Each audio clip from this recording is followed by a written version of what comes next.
திமுக கூட்டணியுடன் உறவை தொடர வேண்டுமா இல்லையா அப்படிங்கறது குறித்த ஒரு பரிசீலனை காங்கிரஸ் மைண்ட்ல இருந்து கொண்டிருக்கு. இப்ப இதுக்கு முந்தின தேர்தல் வரைக்கும் இப்படிப்பட்ட பரிசீலனையே இருந்தது கிடையாது. டிஃபால்ட்டா அவங்க டிஎம்கேட தான் போவாங்க.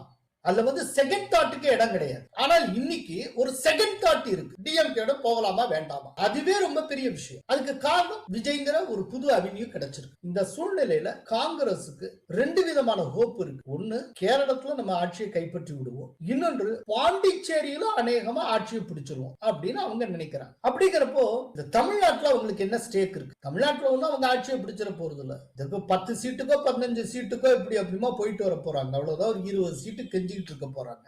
அப்படிங்கிறப்போ இந்த சீட்டு கிடைக்கலனாலும் பரவாயில்லை அப்படின்னு சொல்லி கடப்புல போட்டுட்டு நம்ம ஒரு ரிஸ்க் எடுத்து விஜய் பக்கம் போனால் என்ன? இதன் மூலமா டிஎம்கேக்கு ஒரு பாடம் கற்பிக்கலாமே. டிஎம்கே நம்பித்தான் காங்கிரஸ் இருக்கு அப்படிங்கிற